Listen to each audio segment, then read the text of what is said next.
warahmatullahi wabarakatuh. Saya Hersu Beno Arif dari Forum News Network.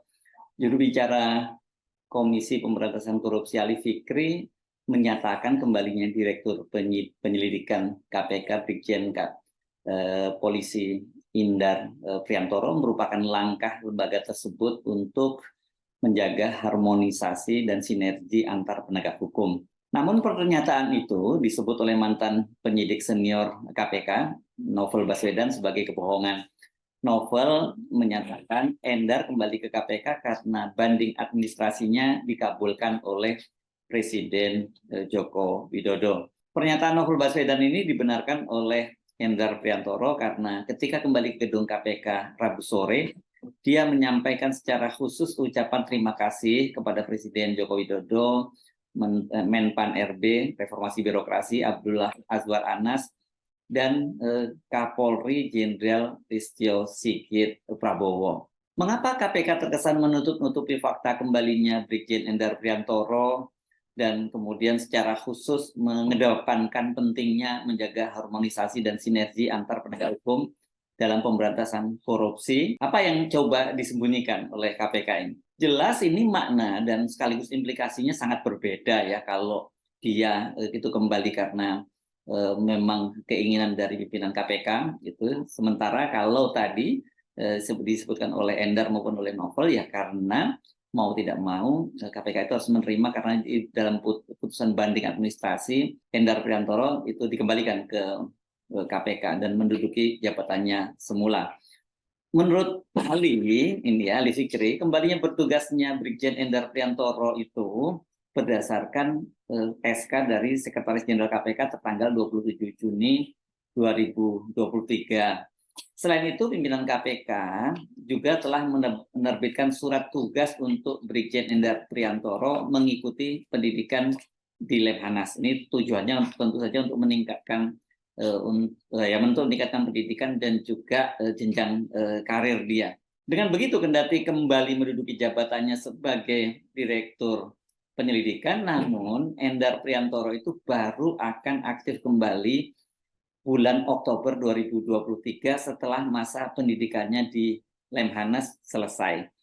Pernyataan Ali Fikri dengan Novel dan Endar ini jelas berbeda, 180 derajat ya. Bila kita menerima argumen Ali Fikri, berarti kembalinya Endar Priantoro itu semata-mata karena ya keputusan pimpinan KPK menganulir kembali keputusannya semula yang memecat Endar Priantoro gitu ya, dan kemudian mengeluarkan SK baru. Sementara bila kita lebih mempercayai pernyataan Novel yang diperkuat oleh Endar Priantoro, maka sesungguhnya KPK itu terpaksa atau mau tidak mau menerima kembali Brigjen Endar karena itu merupakan keputusan pemerintah, dalam hal ini keputusan Presiden melalui Menteri Menpan RB, Menteri Pemberdayaan Aparatur Negara dan Reformasi Birokrasi. Hari ini, hari Kamis tanggal 6 Juli 2023, Ketua KPK Firly Bahuri itu memberikan penjelasan yang mengambang ini. Penjelasan disampaikan secara tertulis, tapi kalau kita simak ya tidak tegas menyebutkan apa sih alasannya dia kembali itu gitu ya. Pemberhentian Endar dengan hormat dari KPK ke Mabes Polri sudah sesuai dengan prosedur dan mekanisme. Itu kata Firly Bahuri. Tak ada yang salah ketika KPK juga kembali menerima Brigjen Endar. Jabatan itu amanah yang harus dipertanggungjawabkan di dunia dan akhirat. Itu tulis Firly dalam keterangan tertulisnya. Nggak menjawab pertanyaan kan dia, dan juga nggak nyambung ini dengan dengan pertanyaannya mengapa akhirnya Brigjen Endar Priantoro itu kembali menduduki posisinya ya. Pernyataan Firly dan juga pernyataan Ali Fikri tadi, selain mereka menegaskan bahwa itu memang keputusan dari internal dari pimpinan KPK, sekali lagi mereka itu cuma ingin menegaskan bahwa ini untuk menjaga harmoni dan sinergi dengan Polri ya. Kalau antara penegak hukum itu yang dimaksud adalah Polri. Sebab seperti kita ketahui ketika KPK memaksa mengembalikan Endar Priantoro ke Mabes Polri, itu kan menimbulkan ketegangan antara KPK dengan Polri ya, dan hubungan antara Firly dan Kapolri itu juga terganggu. Kapolri memerintahkan Endar tetap bertahan di KPK, sementara pimpinan KPK melalui Sekjen KPK mengirimkan surat pemecatan Endar. Bahkan secara arogan Wakil Ketua KPK Alexander Marwata menyatakan bila Polri ingin mengirimkan personelnya untuk mengisi pos Direktur Penyelidikan, bahkan yang dikirim kembali katakanlah termasuk Endar, maka mereka ini harus melalui proses seleksi dan belum tentu diterima. Jelas ini sikap yang arogan dan merupakan penghinaan secara kelembagaan kepada Polri. Dapat dipastikan ketika Polri mengirimkan ke personilnya itu sudah melalui seleksi dan pertimbangan yang matang dari apa ini juga biasanya asisten sumber daya manusianya ya, asisten SDM-nya atau asisten personel dari Kapolri. Lagi pula Endar ini kan sebelumnya sudah pernah menduduki posisi tersebut, jadi ya dia telah memenuhi syarat. Kalau harus mengikuti seleksi lagi kan hal itu ya mengada-ada sekedar alasan untuk menolak Endar Priantoro. Jadi nggak masuk akal ya kalau ujuk-ujuk sekarang pimpinan KPK itu menerima kembali Endar Priantoro tanpa alasan apapun gitu ya. Sudah dipecat dan kemudian terus tiba-tiba diterima kembali begitu saja. Nggak masuk akal saya kira. Dengan argumen tersebut, ya saya pikir kita pasti lebih percaya pernyataan Novel dan khususnya Endar Priantoro ya ketimbang penjelasan Ali Fikri. Nah pertanyaannya sekarang, mengapa KPK terkesan menutup-nutupi proses kembalinya Brigjen Endar Priantoro? Apakah ada yang mereka coba sembunyikan dari publik, walaupun sebenarnya nggak ada gunanya ya menutup-nutupi. Setidaknya kita bisa menduga ada beberapa jawaban. Pertama, jawaban yang paling sederhana, pimpinan KPK itu tidak mau kehilangan muka. Malu dong, sudah dipecat, kemudian tiba-tiba tanpa alasan apapun diterima kembali. Karena ini kan seperti menjilat ludah sendiri. Tetapi kalau kita menyimak pernyataan Ali Fikri tadi ya mereka itu ingin memetik keuntungan seolah-olah mereka benar-benar lebih mengedepankan kepentingan harmonisasi dan sinergi dengan lembaga penegak hukum lainnya. Dalam hal ini adalah Mabes Polri. Buktinya apa? Ya buktinya mereka mau meralat keputusannya memecat Brigjen Endar. Soal ini saya kira sangat penting ya, karena bagaimanapun juga dalam berbagai kegiatan, terutama aktivitas penyelidikan dan kemudian diikuti dengan tangkap tangan, KPK itu masih sejauh ini masih selalu memanfaatkan atau meminta bantuan dari tenaga personil maupun fasilitas di kepolisian, terutama kalau itu tangkap tangannya dilakukan di luar kota ya. Mereka pasti meminta bantuan personil untuk pengamanan dan juga biasanya ketika interogasi awal itu dilakukan di kantor-kantor Polda atau Polres tempat. Belum lagi sampai saat ini kan untuk tenaga penyelidik dan penyidik KPK itu juga masih mengandalkan Polri sebagai salah satu sumber rekrutmen utamanya. Kedua, saya kira ini kaitannya dengan status Firly Bahuri. Yang ini saya kira jauh lebih serius. Brigjen Endar Priantoro kan bersama ada 16 elemen masyarakat itu melaporkan pembocoran dokumen yang diduga dilakukan oleh Firly Bahuri kepada Polda Metro Jaya. Dan sekarang ini dianggap sudah alat buktinya cukup kuat dan sudah memasuki tahap penyidikan. Ditingkatkan dari statusnya penyelidikan ke penyidikan. Berarti sudah ada tersangkanya. Ini saya kira soal serius ya bila Polda akhirnya menetapkan Firly sebagai tersangka. Karena kan yang dilaporkan Firly. Kalau kemudian ditingkatkan menjadi penyidikan, siapa dong yang dijadikan tersangka kecuali Firly, atau mungkin ada orang lain dari pengembangan di kepolisian, ada orang lain, ada personil lain, ada pejabat lain di KPK juga yang terlibat dalam soal ini.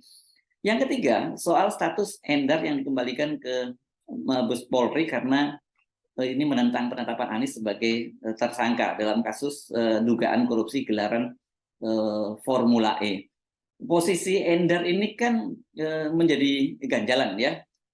Kenapa? Karena Endar itu bersama dengan Irjen Pol Karyoto dan juga kemudian sejumlah penyelidik dan penuntut itu tetap menolak ya untuk menjadikan Anies sebagai tersangka. Jadi kalau kemudian ini kembalinya Endar ini bukan kemauan dari pimpinan KPK, ya ini bisa menjadi ganjalan. Namun saya kira dengan penugasan Endar Priantoro mengikuti pendidikan Lemhanas sampai bulan Oktober, maka pimpinan KPK bisa sementara menarik napas lega karena saat Endar kembali ke KPK nanti setelah menyelesaikan pendidikan di Lemhanas itu proses pendaftaran calon presiden dan calon wakil presiden sudah berjalan. Pendaftaran calon presiden dan calon wakil presiden itu mulai tanggal 19 Oktober dan berakhir 25 Oktober.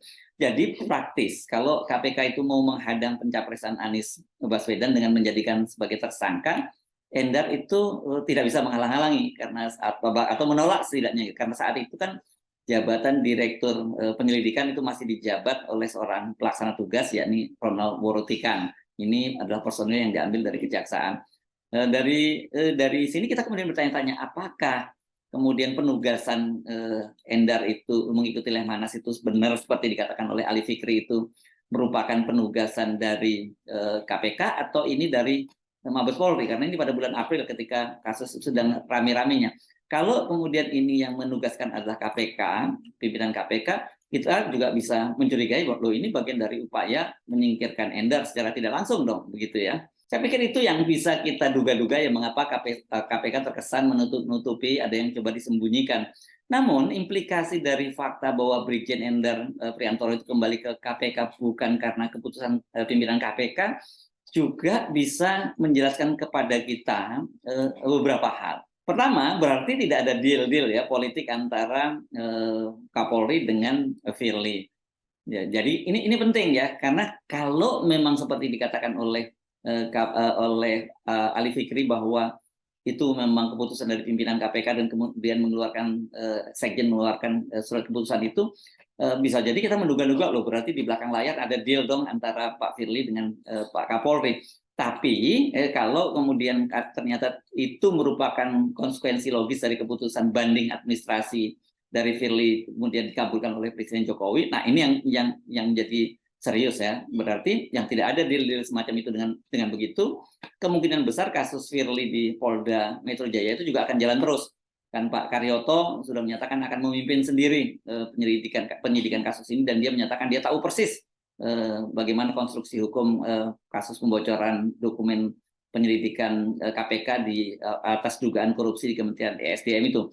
Yang kedua, dengan dikembalikannya Endar ke KPK, menunjukkan bahwa sikap Endar dan juga Karyoto bersama puluhan penyidik dan pegawai KPK menolak untuk menaikkan status dugaan Formula E dari penyelidikan menjadi penyidikan, dan implikasinya itu menjadikan Anies Baswedan sebagai tersangka, itu merupakan langkah yang benar. Sehingga Presiden dan Menteri Pendayagunaan Aparatur Negara dan Reformasi Birokrasi menganulir keputusan pimpinan KPK yang memecat Endar Priantoro. Nah, kalau memang betul seperti itu, pertanyaannya, kalau Presiden ini menganulir keputusan Firly KPK, apakah dengan begitu Presiden ini sekarang juga punya pandangan yang sama dengan para penyidik bahwa Anies memang tidak layak ditersangkakan?